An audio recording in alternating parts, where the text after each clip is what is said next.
우리 교회는 계속해서 이 로마서를 묵상하고 있습니다. 지난 5장 12절부터 21절은 사실 오늘 로마서 본문을 이해하는 데 있어서 중요한 답을 주고 있는 부분이기도 합니다. 그것은 아담은 첫 인류의 머리고 둘째 아담이신 예수 그리스도는 새 인류의 머리라는 사실입니다. 그래서 우리가 아담으로 말미암아 이 땅에 죄가 들어오고 예수로 말미암아 이 땅에 새 생명의 은혜가 왔다는 이 바울의 외침과 우리가 이제 그 믿음 안에서 새롭게 거듭난 성도이기 때문에 첫 아담의 후손이 아닌 제2 아담인 예수 그리스도의 후손이라는 사실, 그리고 믿음으로 말미암아 우리에게는 영원한 생명이 주어졌다는 이 분명한 사실이 우리 안에 믿음으로 확인되어질 때, 또 확신으로 다가오게 되어질 때에 저와 여러분들은 이 세상에서 어떠한 죄의 유혹 속에서도 흔들리지 않는 그러한 단단한 믿음의 성도가 될 수 있음을 믿습니다. 모든 사람은 죄 가운데 있습니다. 그리고 그 죄로 말미암아 갈등해야 하고, 또한 그 갈등 속에서 어찌할 줄 모르는 삶을 살고 있는 것이 이 땅의 대부분의 인생이라 볼 수 있습니다. 그렇지만 저와 여러분은 예수로 말미암아 구원받은 하나님의 백성이 되었고, 지금도 그 영원한 생명의 삶 가운데 거하는 그러한 성도임을 믿습니다. 그렇죠? 아닌가요? 그러므로 우리가 이러한 분명한 믿음의 확신 가운데서 사도 바울이 계속해 주시는 이 로마서의 말씀이 과연 내 삶 속에서 어떻게 고백될지, 오늘부터 증거되어지는 예수로 말미암아 죽고 예수로 말미암아 산다는 이 바울의 고백 속에서 과연 나는 내 믿음을 어떻게 새롭게 점검하고 하나님이 기뻐하실 그러한 성도가 될지를 우리는 말씀을 통해서 살펴보고 또 깨닫는 그런 성도가 되어야 될 줄 믿습니다. 로마서 5장 14절을 보면 아담 오실 자에 뭐라 말씀하셨죠? 모형이라고 말씀했습니다. 여기서 오실 자는 하나님 보내신 하나님의 아들 예수 그리스도를 의미합니다. 그렇다면 여러분, 저와 여러분들이 어떤 면에서 이 아담, 이 예수 그리스도의 모형일까? 참 예수께서 이 땅에 오셔서 죄의 역사를 끊어버리시고 당신의 역사를 통해서 새 생명의 길을 열어놓으신 이 분명한 복음의 은혜가 저와 여러분 살아가는 삶의 자리에서 우리의 신앙의 참모형이신 표본이신 예수 그리스도가 진실로 내 삶에 방향을 줄 수 있는 그런 분인가를 또 한 번 우리가 따져 보아야 될 줄로 믿습니다. 아담은 죄의 시조이고 예수 그리스도는 새 생명의 시조라고 볼 수가 있겠죠. 아담은 사망의 시조이고 예수님은 생명의 시조입니다. 그러므로 아담 한 사람으로부터 많은 사람이 정죄에 이르고 사망이 온 세상을 뒤엎게 되었습니다. 하지만 예수로 말미암아 새 생명의 은혜가 임했고 예수를 믿는 모든 사람은 하나님의 의로운 자녀라고 인침을 받게 되는 것입니다. 그렇다면 아담과 우리를 연결시키는 것이 무엇이고 예수님과 우리를 연결시켜주는 것이 무엇일까라고 물었을 때 창세기 3장에 있는 행위 언약과 예수 그리스도의 그 영원한 생명의 언약, 즉 은혜 언약을 우리가 들 수 있겠죠. 행위 언약, 즉 우리는 아담을 통해서는 이 행위 언약과 연결됩니다. 그런데 아담이 하나님과 맺었던 첫 언약, 그 약속은 지켜졌습니까? 아니면 깨어졌습니까? 깨어졌습니다. 만약 이 행위 언약이 아담을 통해서 이루어졌다면 그의 후손으로 태어난 많은 인생은 죄의 종이 아니라 하나님 안에서 영원한 삶을 살 수 있었겠지요. 하지만 아담은 실패하고 말았습니다. 하지만 하나님께서는 그 실패의 그 현장에서 그냥 끝으로 끝내버린 것이 아니라 새로운 길을 주셨고 예수 그리스도가 그 길로 오셔서 우리에게 새로운 대안이 되셨다는 사실입니다. 즉 예수 그리스도를 믿는 자마다 하나님의 자녀가 되는 예수 그리스도의 십자가의 구속의 은혜를 믿는 자마다 하나님의 자녀가 되어지는 그 은혜가 주어졌다는 거죠. 이 은혜 언약이 지금도 우리 안에 있는가? 성령께서 지금도 나를 하나님의 이 거룩한 은혜의 언약 위에 세우셔서 바른 믿음의 삶을 살아갈 수 있도록 도우심을 확신하고 있는가? 어떻습니까, 여러분? 지금부터 성령님께서 우리 예수님의 십자가의 구속의 은혜가 계셨기 때문에 영원한 죄 가운데서 살던 내가, 영원한 사망의 저주에서 거할 수밖에 없었던 내가 이제 예수로 말미암아 변화되어서 하나님의 거룩한 나라의 백성으로 사는 이 은혜가 여러분의 삶의 자리에 어떤 모습으로 다가오고 계시는 것 같습니까? 은혜로 여겨지십니까? 아니면 이 은혜가 우리를 더 힘들게 하는 것 같습니까? 바라기는 우리 믿음의 성도들은 이 하나님의 거룩한 은혜 앞에서 우리에게 열어놓으신 이 은혜 언약이 지금도 하나님의 강력하신 주권의 승리하에서 이루어지고 있다는 사실을 믿음으로 이 생명의 삶을 결단코 포기하지 않고 주 하나님께서 나를 부르시는 그날까지 아름다운 믿음의 걸음을 열심히 달려갈 수 있는 그러한 우리 모두가 되었으면 합니다. 이 새 언약의 관계, 예수를 믿음으로 말미암아 우리에게 주어진 의로운 자라는 이 신분, 이 말씀의 의미가 깨달아질 때에 오늘부터 보게 되어질 6장의 말씀이 더 쉽게 우리가 알게 된다는 사실입니다. 성령은 오늘도 우리 안에 역사하셔서 예수께서 주신 그 구원의 길을 가도록 돕고 있는 것이고 그 도우심이 계셨기 때문에 여러분들이 지금 이 자리에서 저와 함께 예배를 드리고 있다는 사실 믿으시죠? 이러한 하나님의 은혜 안에서 6장에 들어가서 6장에 말씀하시는 과연 나는 어떤 자인가? 라는 이 분명한 인식이 오늘 이 시간에도 우리 모두에게 있기를 소망해 봅니다. 오늘 본문 1절 2절에 보면 이렇게 말씀하죠. 그런즉 우리가 무슨 말을 하리요? 은혜를 더하게 하려고 죄에 거하겠느냐? 그럴 수 없느니라 고 말씀합니다. 여기 그런즉 어떤 의미일까요? 지지난 시간에 보았던 로마서 5장 20절 21절 말씀을 이 말씀과 연결시킬 수가 있겠지요. 그 말씀은 이렇게 기록되어 있습니다.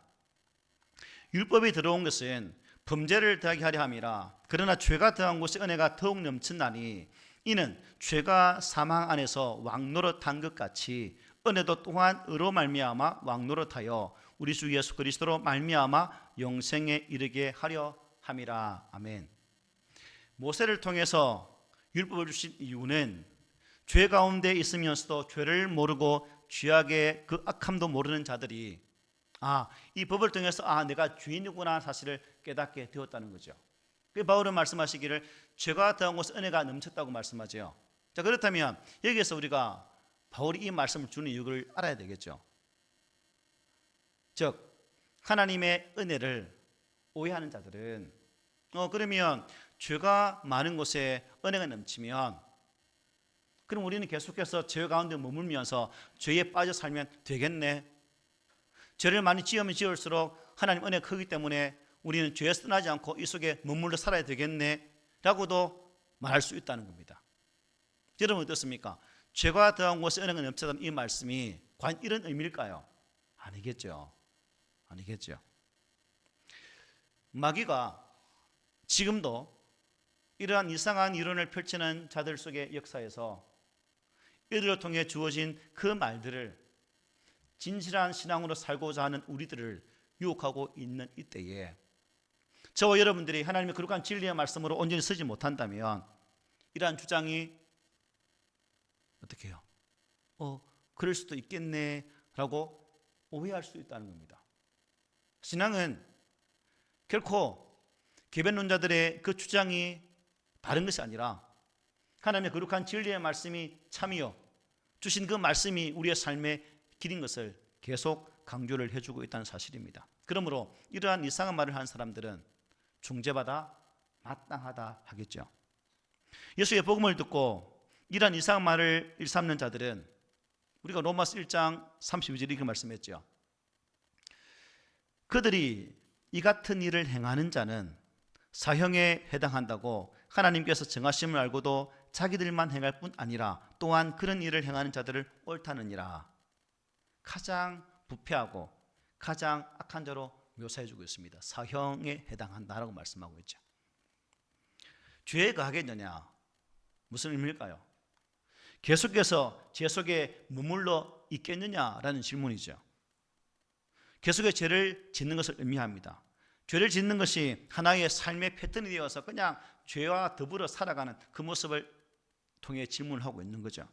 그러나 예수 그리스도 안에서 믿음으로 의롭게 되어진 우리들은 결코 이 죄와 벗어날 수 있습니까? 없죠. 죄 속에 살 수 없다는 말씀이에요. 하지만 우리가 이러한 시대 속에서 여러분 살고 있는 이 시대 속에서 하나님의 말씀이 얼마나 공격을 받고 있습니까?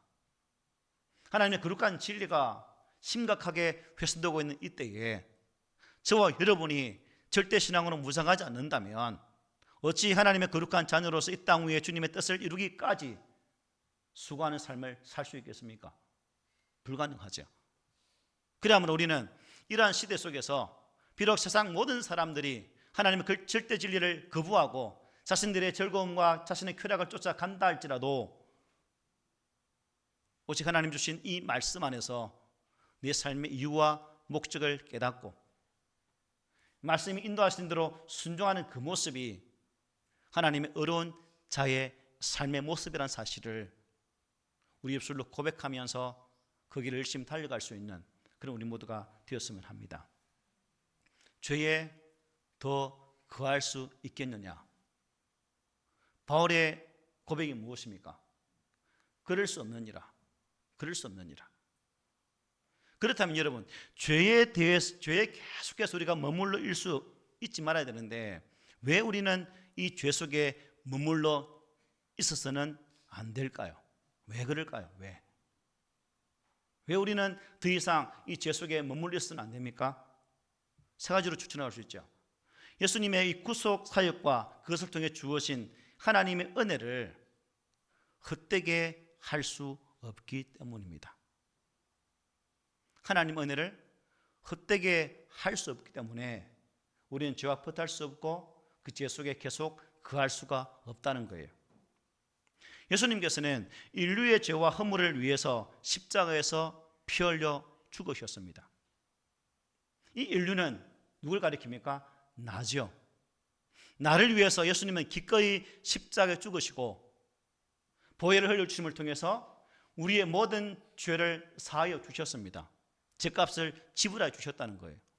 이 사실을 믿는다면 우리가 어찌 이 사망의 음침한 그 자리에서 계속 머물 수 있겠습니까? 하나님 원하신 빛의 자녀답게 빛에 거하면서 하나님 어려우심을 드러낼 수 있는 그런 삶을 살아야 우리가 정녕 바른 믿음의 삶의 성도라고 볼 수 있는 거죠.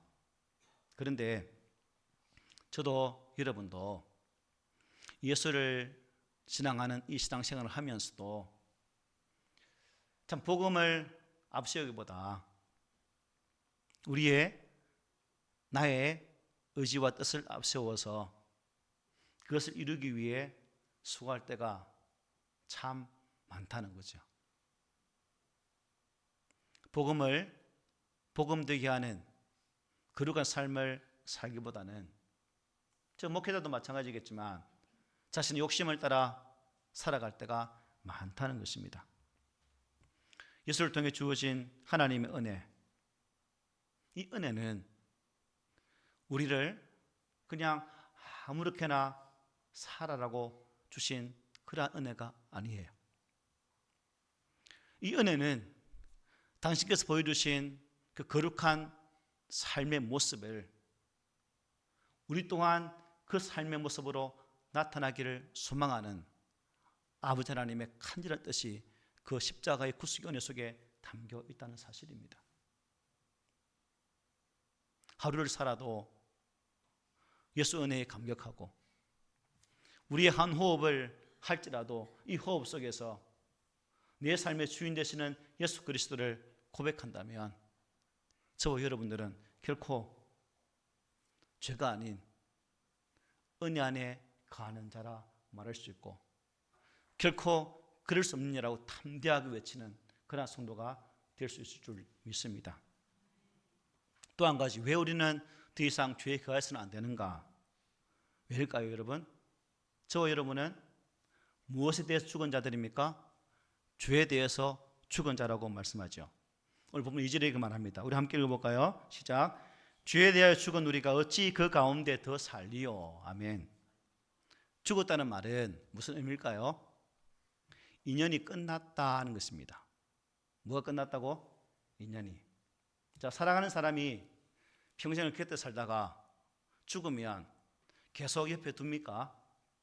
장례 절차를 통해서 떠나보내는 것이 우리 사람의 삶의 모습입니다. 그죠? 혹시 죽은 자와 계속 사는 분 계세요? 집에 백골 모시고 사는 분 계세요? 없지요? 왜? 인연이 끝났기 때문에 흙으로 돌아온 인생 흙으로 보내는 작업을 해야 됩니다. 마찬가지로 하나님의 은혜를 통해 거듭난 모든 그리스도인들은 이제 더 이상 죄와의 인연이 끝났다라고 선포해야 된다는 겁니다. 죄는 더 이상 나의 친구가 아니야. 죄는 나와 함께 할 수 없어 라고 단호하게 선포하고 끊어버릴 수 있는 그러한 믿음의 용기가 우리에게 필요하다는 거예요. 죄에 대하여 죽은 우리는 이미 예수 그리스도와 함께 다시 사는 은혜를 누리고 있습니다. 그죠? 사망의 나라에서 이미 우리는 생명의 나라로 옮겨진 삶을 살고 있습니다. 더 이상 이 죄와 사망이 왕노릇하지 못하는 그런 삶을 우리는 살고 있다는 사실입니다. 우리가 이미 죄에 대해 죽었기 때문에 사탄이 이 죄의 행벌인 사망을 가지고 더 이상 우리에게 협박하고 큰소리치지 못한다는 사실입니다. 그러면 왜 사탄이 우리에게 큰소리치지 못할까요? 어떻게 이런 일이 일어나게 되었을까요? 그것은 하나님께서 독생자 예수 그리스도를 이 땅에 보내시고 그 예수로 말미암아 나의 죄값을 치르는 일을 감당케 하셨고 그를 믿는 자마다 영원한 생명을 얻도록 하셨기 때문이라는 사실입니다. 그러면 우리는 이미 예수께서 십자가에 죽었을 때 무엇과 무엇에 대해 죽은 거예요? 죄에 대해서는 이미 죽었고 예수님이 부활한다는 것은 나 또한 부활의 삶을 살 수 있다는 소망이 생기게 되었다는 사실입니다. 하나님의 말씀이 오늘 본문이 바로 증거해주고 있습니다. 그렇다고 우리 그리스도인들이 죄에 대하여 죽었다고 해서 죄의 세력을 전혀 의식하지 않거나 그냥 마음대로 살았으면 되는가? 안 된다는 거죠. 우리 안에는 여전히 뭐예요? 죄가 존재하고 있다는 것이 우리가 큰 영적 부담을 안고 있는 부분이기도 하죠. 그래서 바울은 탄식하게 됩니다. 로마 7장에서 이렇게 탄식하죠. 만일 내가 원하지 아니하는 그것을 하면 이를 행하는 자는 내가 아니요 내 속에 거하는 죄니라. 그러므로 내가 한 법을 깨달았노니 곧 선을 행하기 원하는 나에게 악이 함께 있는 것이로다. 내 속사람으로는 하나님의 법을 즐거워하되 내 지체 속에서 한 다른 법이 내 마음의 법과 싸워 내 지체 속에 있는 죄의 법으로 나를 사로잡는 것을 보는도다. 오라 나는 공고한 사람이로다. 이 사망의 몸에서 누가 나를 건져내라고 바울은 탄식을 했습니다. 하나님의 거룩한 사도, 대사도였지만 성령에 사로잡혀서 복음의 거룩한 사도로 쓰임받는 그였지만 그의 삶 가운데 여전히 존재했던 이 죄로 말미암아 사도 바울은 탄식할 수밖에 없었다는 것이죠. 우리도 마찬가지죠.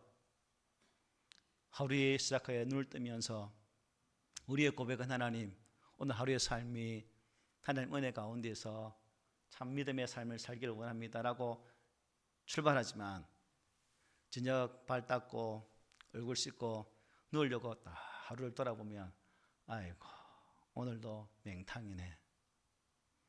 오늘도 하나님 보시기에 참 부끄러운 하루의 삶을 살았네 라고 고백할 수밖에 없는 것이 저와 여러분들의 일상의 삶의 모습이 아닐까요? 동의하십니까? 죄에 대하여 죽었다는 것은 죄의 세력권을 벗어났던 의미도 아니고 이 죄가 초래하는 엄청난 불행에 대해서 죽었고 죄의 노예 상태에서 벗어났다는 의미란 사실, 이것을 우리가 기억해야 됩니다. 그러므로 예수 그리스도 안에서 거듭난 우리 그리스도인들은 단호하게 자신의 삶 속에 있는 죄들을 끊어내는 작업을 해야 됩니다. 끊임없이 하나님과 교통하는 삶을 살아가야 합니다. 나 자신은 죄라는 그것과 더 이상 인연이 없다라고 선포하고 죄에 대해서 죽었음을 단호하게 선포하면서 오직 새 사람의 삶을 살아가기 위해 부단히 애쓰는 그 모습이 우리의 신앙의 모습이 되어져야 된다는 사실입니다. 죄에 대해서 죽은 자의 신분을 가진 성도가 또다시 죄에게 종노릇하는 것은 여러분 바른 모습일까요? 바른 모습이 아니죠.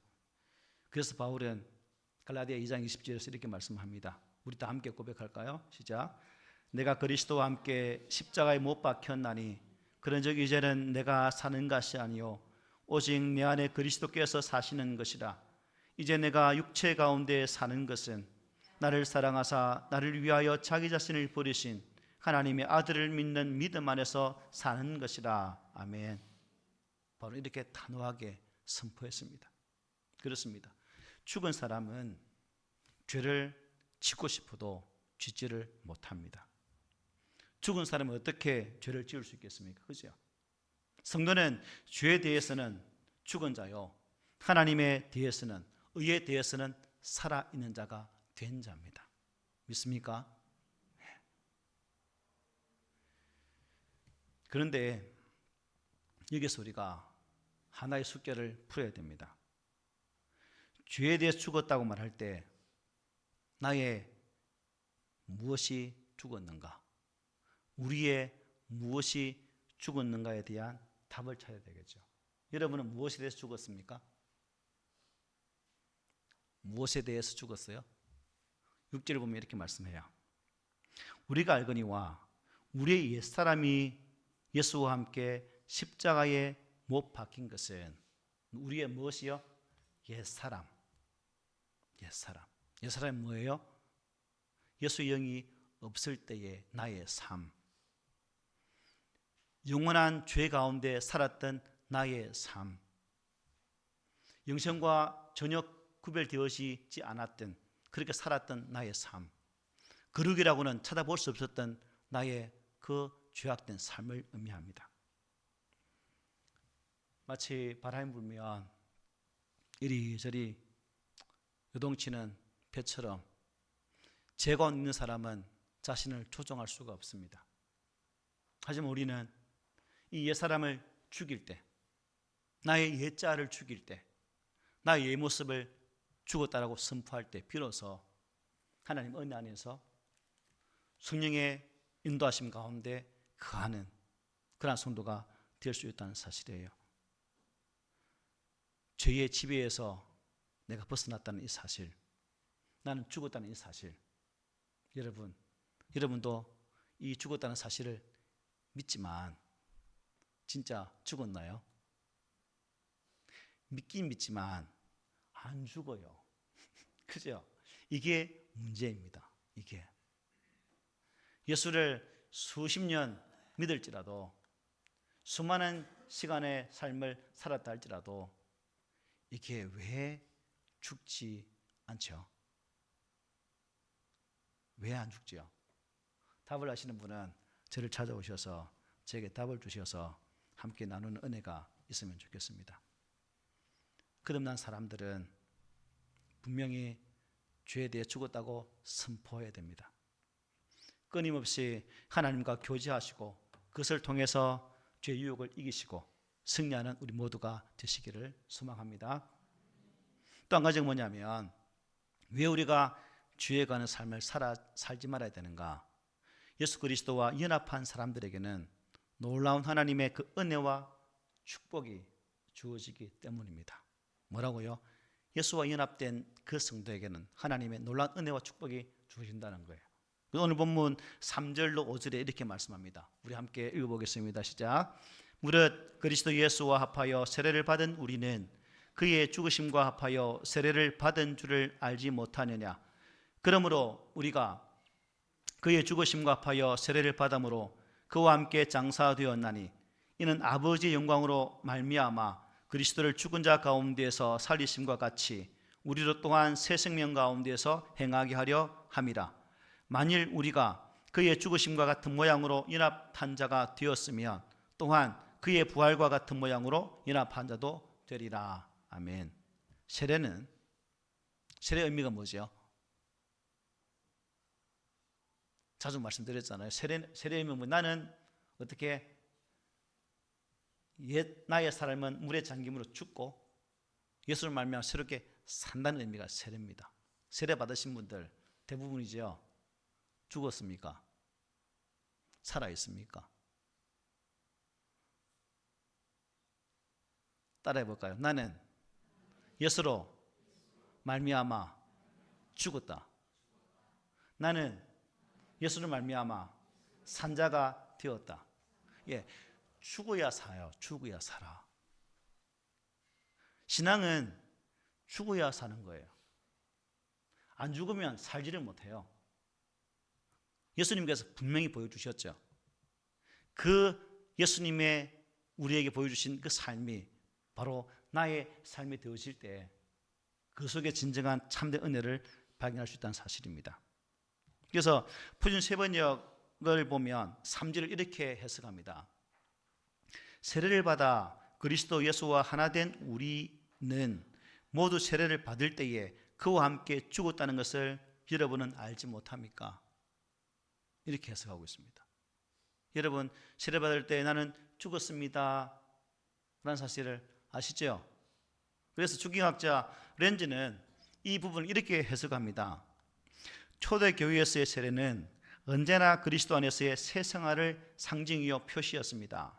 그리고 그리스도 안에서의 생명이란 세상을 향한 죽음을 표시하므로 세례란 정녕 세상을 향하여 죽음과 그리스도 안의 생명을 특정 지었던 것입니다. 그러므로 이것을 중생의 씻음이라고도 말했습니다 라고 이 부분을 이렇게 해석을 해주고 있습니다.